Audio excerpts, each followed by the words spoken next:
हम लोग पिछले दिन जब मिले थे तो याद होगा सिंधु घाटी सभ्यता की विशेषता को पढ़ रहे थे और उस संदर्भ में हमने आपको बताया था उसके नगरीकरण की विशेषता। तो मैंने वहां का समाज का विशेषता बता दिया, नगरीकरण पढ़ा लिखा सब दिया। अब हम लोग देखते हैं सिंधु घाटी सभ्यता का धर्म। ठीक है, ये कलर ठीक है।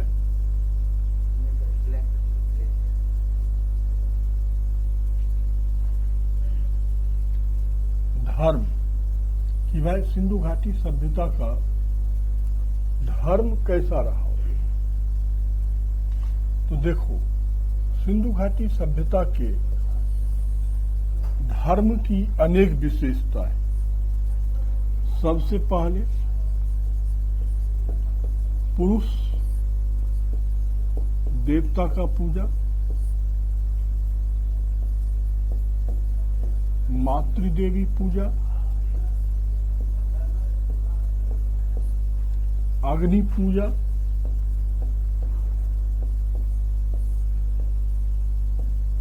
ये कुछ ज्यादा मोटा है आज यार।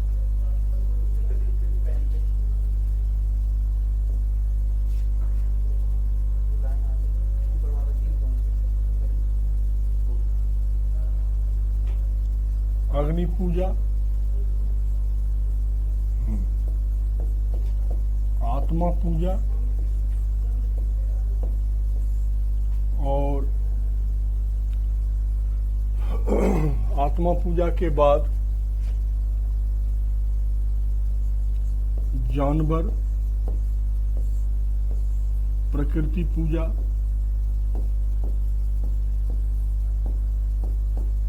और अंतिम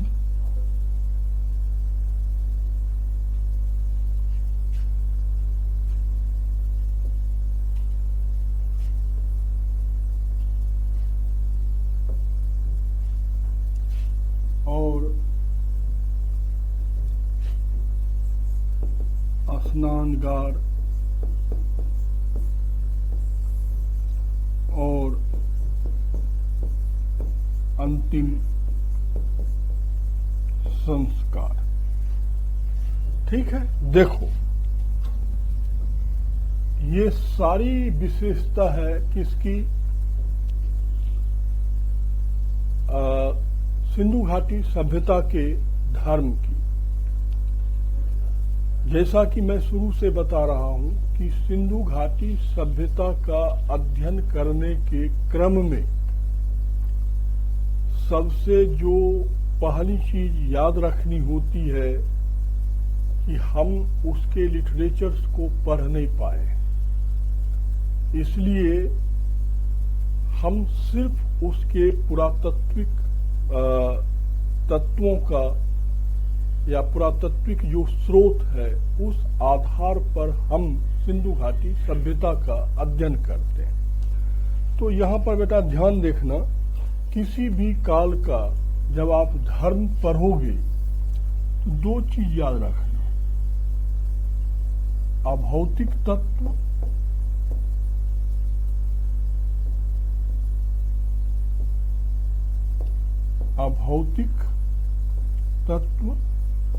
और भौतिक तत्व। किसी भी काल का, किसी भी युग का धर्म हो, उसमें दो तत्वों का अध्ययन अनिवार्य होता है। एक उसके अभौतिक तत्व का, दूसरा उसके भौतिक तत्व का। तो यहां पर ध्यान देना कि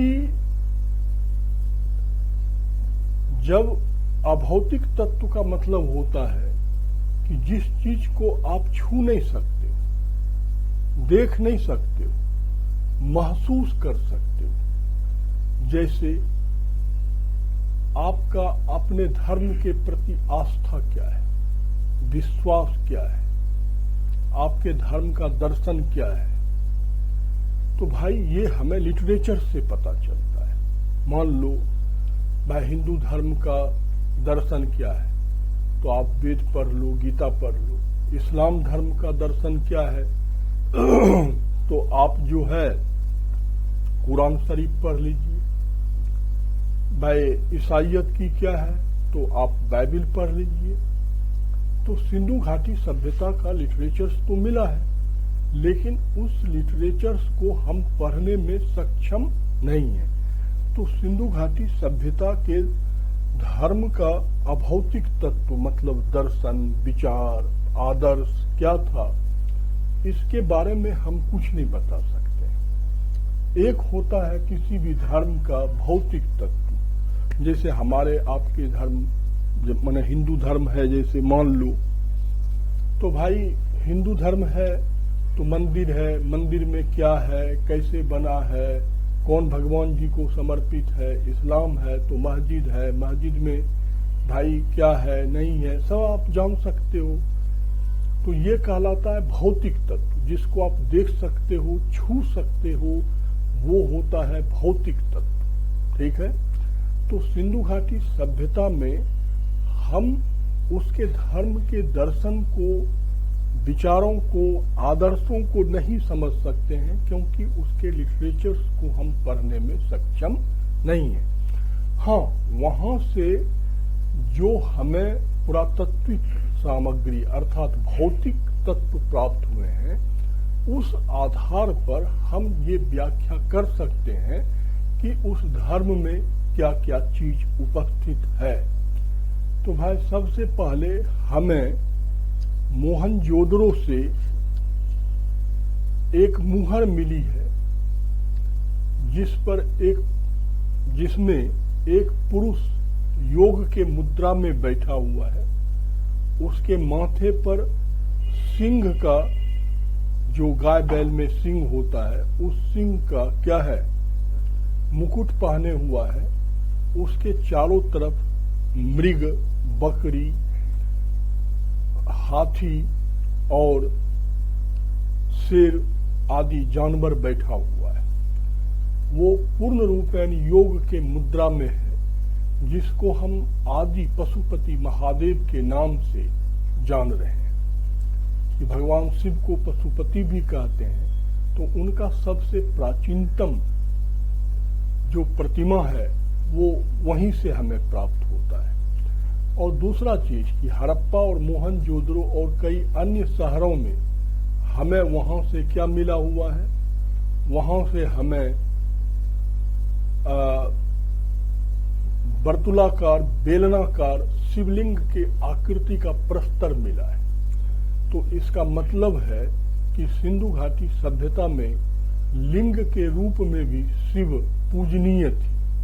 तो इस प्रकार हम देखते हैं कि वहां हमें भगवान शिव के आराधना का पूरा अवशेष प्राप्त होता है। लेकिन वही अब उसकी पूजा की पद्धति क्या थी, पूजा के वक्त का मंत्र क्या था, पूजा करने का क्रम क्या था, विधि क्या था, ये तभी हम आपको बता सकते हैं जब हम उसके लिटरेचर्स को पढ़ने में क्या हो जाए, सक्षम हो जाए। तो वो हमारे पास उपलब्ध नहीं है।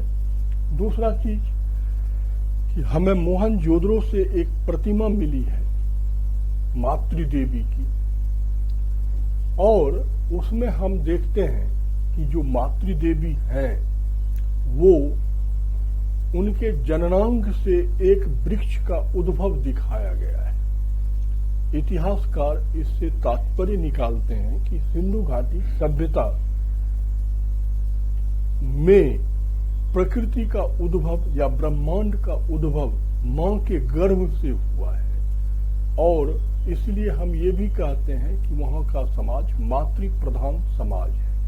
अर्थात वहां पुरुष देवता का भी पूजा होता था और वहां पर मातृदेवी का भी पूजा होता था। और मातृदेवी के जननांग से जिस प्रकार वृक्ष का उद्भव दिखाया जा रहा है, उससे तो ये स्पष्ट हो रहा है कि सिंधु घाटी सभ्यता के लोग ये स्पष्ट तौर पर बता रहे हैं कि इस सृष्टि का निर्माण मां के गर्भ से हुआ है। अब देखो तीसरा, बनावली, कालीबंगन और लोथल, यहां से हमें विशाल अग्निकुंड मिला हुआ है जिसमें राख भी है और जानवरों के छोटे छोटे हड्डियों का भी अवशेष है। तो इसका मतलब है कि यह इस तीनों बस्तियों में कुछ अलग से पूजा पद्धति का सिस्टम रहा है। और वो पूजा पद्धति क्या है? वो पूजा पद्धति है कि भाई कि जो वहां पर अग्नि पूजा होता था, हवन भी होता था और जानवरों के छोटे छोटे हड्डियों का मिलने का मतलब है कि शायद बलि प्रथा भी रहा हो। तो ये सिंधु घाटी सभ्यता के सभी नगरों में नहीं मिल रहा है, बल्कि सिंधु घाटी सभ्यता के इन 3 नगरों में ही अलग से ये हमें मिल रहा है। तो जो ये भी बता रहा है कि सिंधु घाटी सभ्यता में अलग अलग पूजा पद्धति भी थी। आत्मा पूजा, हमें हड़प्पा से एक मुहर मिली है जिसमें 2 आदमी नीचे बैठा हुआ है। उसमें एक लगता है पुरोहित है और एक लगता है कि जजमान है, ठीक है। और वृक्ष के पीछे से एक मानवीय आकृति जो है वो झांक रही है और ये दोनों व्यक्ति जो बैठा हुआ है ये कुछ उसे प्रदान कर रहा है। इसका मतलब है कि शायद ये आत्मा पूजा रही होगी। जैसे आज भी हम लोग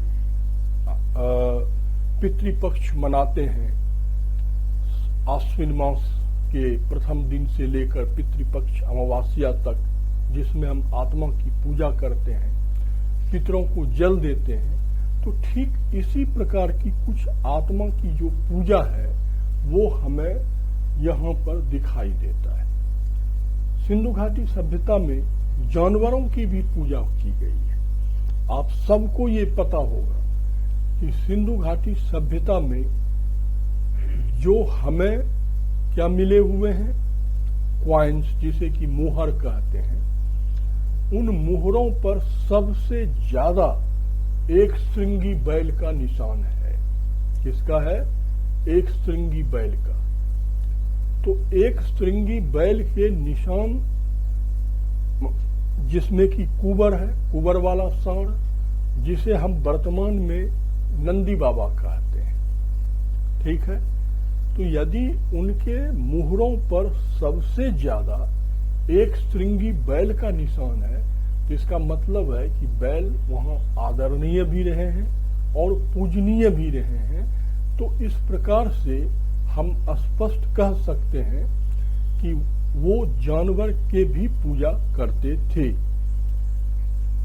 प्रकृति पूजक, आप सब लोग बेहतर तरीके से जान रहे हैं कि सिंधु घाटी सभ्यता की अधिकांश नगरें या तो सिंधु या सिंधु के सहायक नदियों के किनारे बसे हुए हैं। इसका मतलब है कि नदियां पूजनीय रही होंगी, आदरणीय रही होंगी और इस प्रकार से ये लग रहा है कि वो ऐसी प्राकृतिक शक्तियों की पूजा आराधना भी किया करते थे। अब देखिए, सामूहिक स्नान पद्धति, मोहनजोदड़ो से हमें एक विशाल स्नानगार मिला हुआ है जिसके बगल में कुआं है, जिसके चारों तरफ मंडप बना हुआ है। तो वहां पर आप क्या देखोगे कि ऐसा लगता है कि कुआं से निकालकर एक हौज में पानी भरा जाता था, उसमें लोग स्नान करते थे और स्नान करने के बाद मंडपों में पुरोहित लोग बैठे रहते थे, दान पुण्य होता था। ठीक वैसा ही जैसे वर्तमान में अपने यहाँ अमावस्या, पूर्णिमा या क्या कहते हो, विभिन्न स्थलों पर, क्षेत्रीय जगहों पर मेला लगता है। जैसे राष्ट्रीय स्तर पे कुंभ का मेला लगता है, जिसमें हम लोग सामूहिक स्नान करते हैं। लाखों आदमी एक एक दिन में स्नान करते हैं और फिर वो अपने अपने विधि विधान व्यवस्था के अनुसार क्या करते हैं कि पूजा पाठ इत्यादि करते हैं। तो वही चीजें यहां भी लग रहा है कि किसी विशेष ओकेजन पर ये लोग स्नान करके और उसका क्या करते थे, उसके बाद दान पुण्य करते थे। अंतिम संस्कार जो है इस में, तो यहाँ पर जलाने का भी पद्धति है और दफनाने का भी पद्धति है, और साथ ही साथ कुछ अधजले सब भी मिले हैं। तो इससे लगता है कि जला के दफनाने की भी पद्धति रही है। लोथल में युगल समाधान, मतलब एक साथ दो शवों को दफनाने का अवशेष प्राप्त हुआ है। तो यहाँ पर कई प्रकार के अंतिम संस्कार की विधियां थी, जिसमें लोकप्रिय जलाने का और दफनाने का है। तो ये सिंधु घाटी सभ्यता की विशेषता है। पॉइंट्स के रूप में याद रखोगे कि यहाँ पर पुरुष देवता की भी पूजा हुई है, मातृदेवी की भी पूजा हुई है, अग्नि पूजा का भी अवशेष है, आत्मा पूजा का भी है, जानवर पूजा का भी है, प्रकृति पूजा का भी है, सामूहिक स्नान पद्धति भी है और अंतिम संस्कार। और फिर इसे आप डिटेल कर दोगे। ठीक है, अब आप लोग लिखेंगे, शीर्षक डाल दोगे धर्म। रवि, शीर्षक डाल दोगे धर्म। नहीं बेटा, कुर्सी।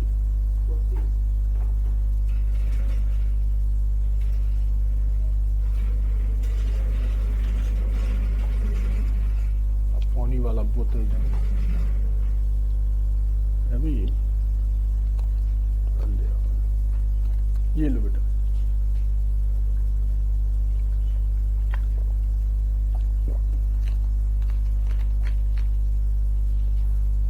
लिखिएगा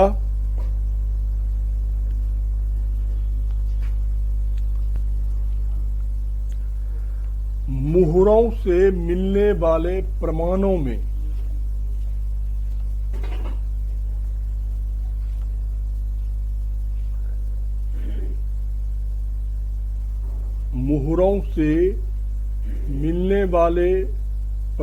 में सबसे प्रसिद्ध देवता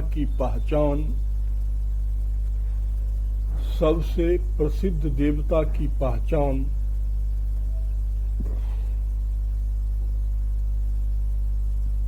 आदि शिव के रूप में की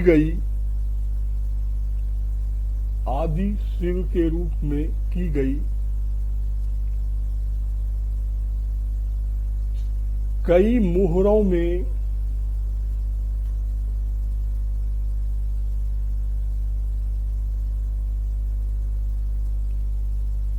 एक देवता ऐसा है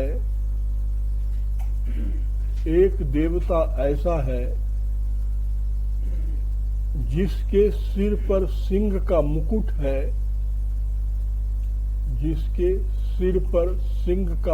है, योगी की मुद्रा में बैठा हुआ है,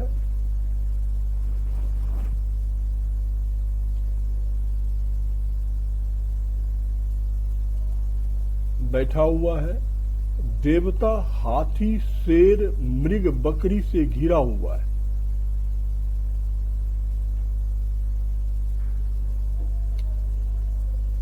देवता हाथी, शेर, मृग, बकरी से घिरा हुआ है। इसकी पहचान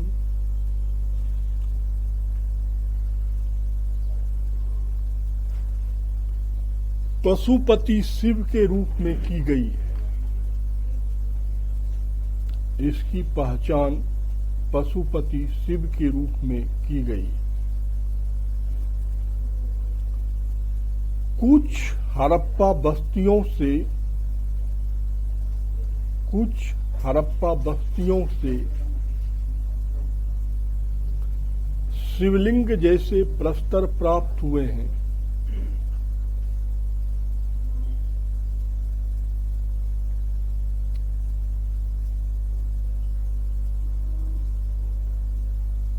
शिवलिंग जैसे प्रस्तर प्राप्त हुए हैं, अर्थात शिव लिंग के रूप में भी पूजनीय थे। लिंग के रूप में भी पूजनीय थे।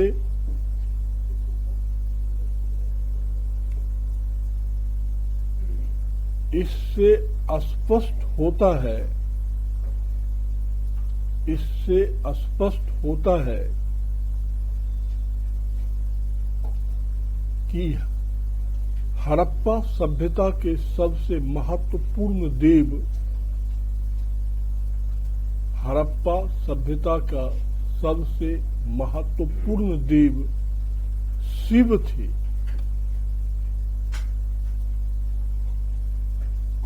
शिव थे। पैराग्राफ बदल लीजिएगा, लिखिएगा, मोहनजोदड़ो से एक मातृदेवी की तस्वीर प्राप्त हुई है। मोहनजोदड़ो से एक मातृदेवी की तस्वीर प्राप्त हुई है, जिसके गर्भ से एक वृक्ष को, जिसके गर्भ से एक वृक्ष को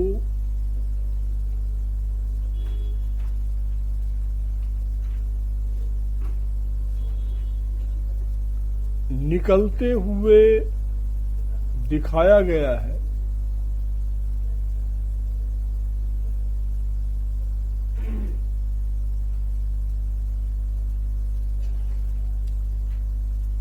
निकलते हुए दिखाया गया है।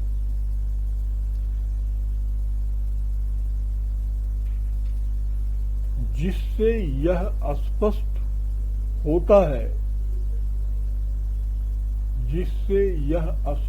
होता है कि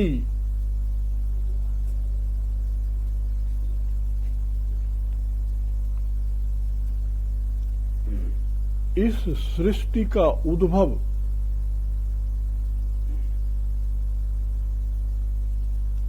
मां के गर्भ से हुआ है।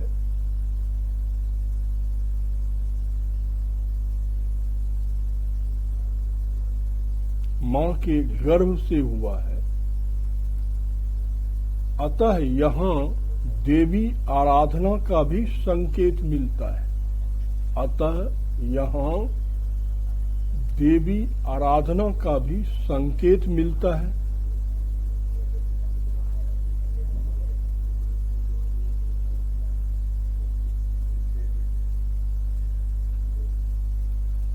इसी कारण हड़प्पा सभ्यता के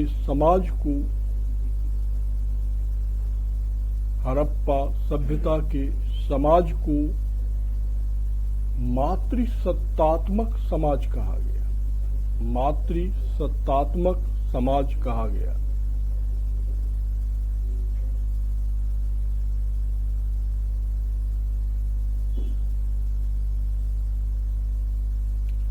लिख लिए, पैराग्राफ बदल लीजिएगा और लिखिएगा, हड़प्पा के लोग आत्मा की भी पूजा करते थे। आत्मा की भी पूजा करते थे। कई स्थलों से प्राप्त मुहरों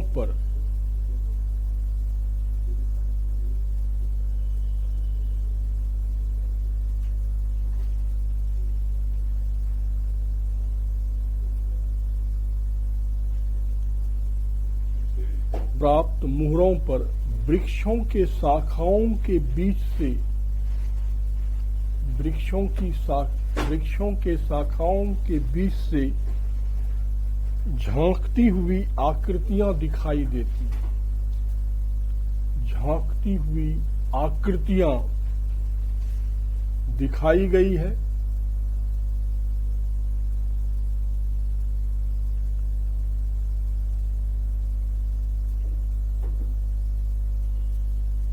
जिसे नीचे बैठे हुए व्यक्ति कुछ समर्पित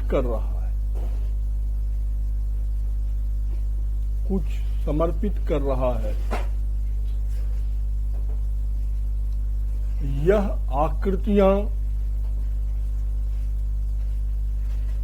यह आकृतियां आत्माओं को प्रतिबिंबित करती है,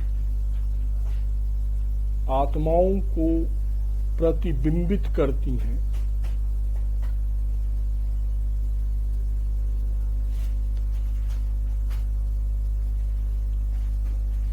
पैराग्राफ बदल लीजिएगा, लिखिएगा कालीबंगन,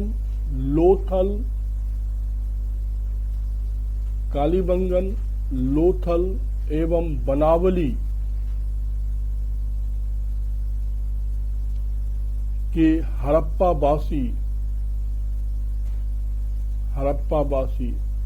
कुछ भिन्न धार्मिक रीतियों के अनुयायी थे।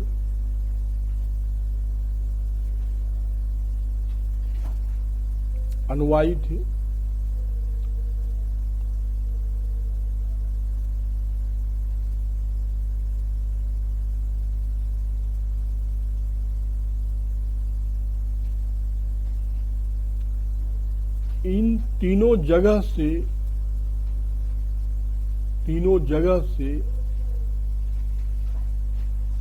ईंट के मंच पर अग्निवेदियां प्राप्त हुई हैं।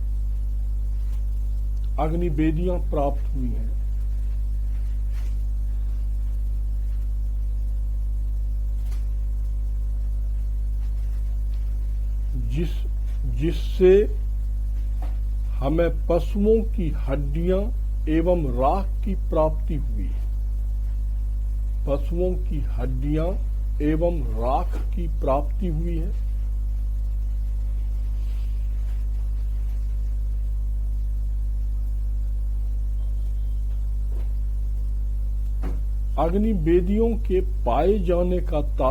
है। अग्निवेदियों के पाए जाने का तात्पर्य है कि हड़प्पावासी विभिन्न धार्मिक रीतियों के अनुयायी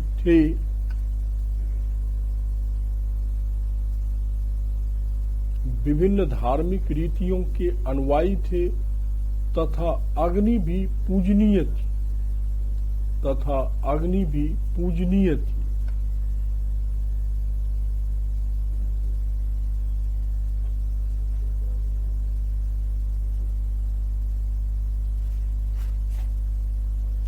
पैराग्राफ बदल लीजिएगा और लिखिएगा सिंधु सभ्यता के लोग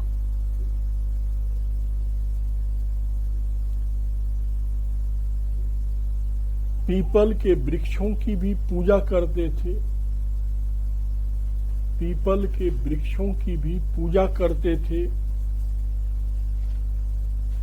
कहीं कहीं पीपल के पेड़ और शिव की पूजा साथ साथ होती दिखाई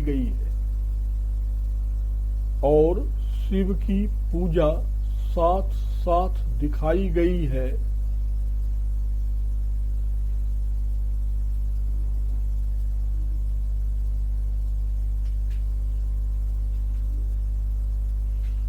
सिंधु सभ्यता में नदियां भी पूजनीय थी। नदियां भी पूजनीय थी।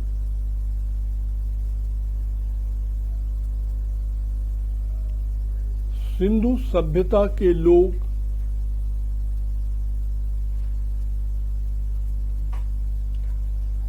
जानवरों की भी पूजा करते थे, जानवरों की भी पूजा करते थे, जिसमें सबसे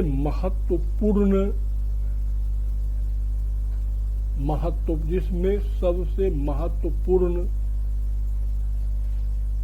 एक श्रृंगी कुबर साण है। एक श्रृंगी कुबर साण है।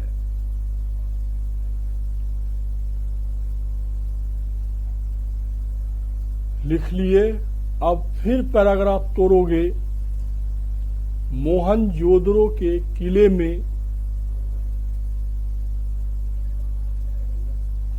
में विशाल स्नानगार पाया गया है।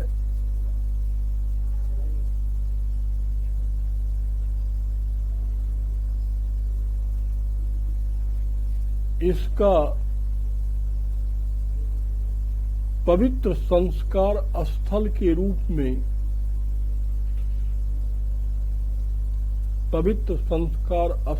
रूप में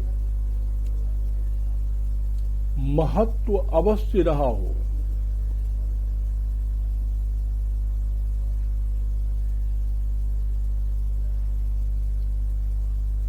विशाल स्नानगार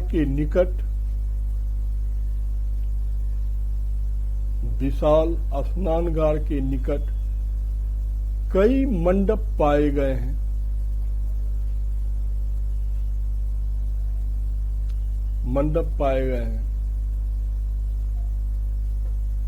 तथा एक अन्य विशाल इमारत भी पाया गया है।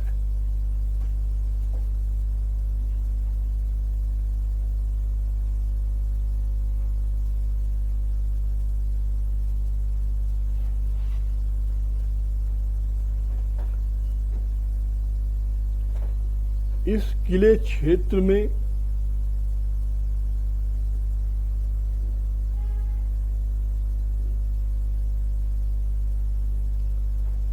एक सभागार भी पाया गया है।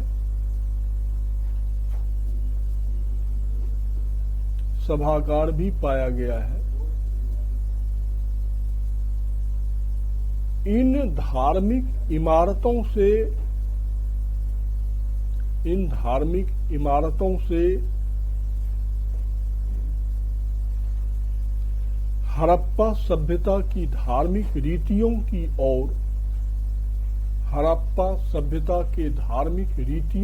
ओर संकेत मिलता है कि इनमें सामूहिक स्नान का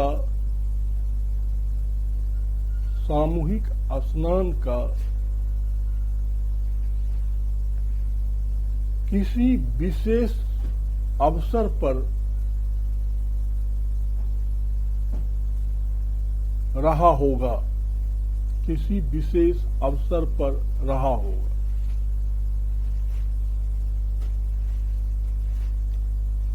पैराग्राफ चेंज करोगे।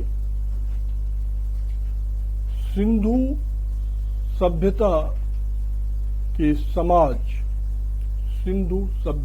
समाज अपने सगे संबंधियों के मृत शरीरों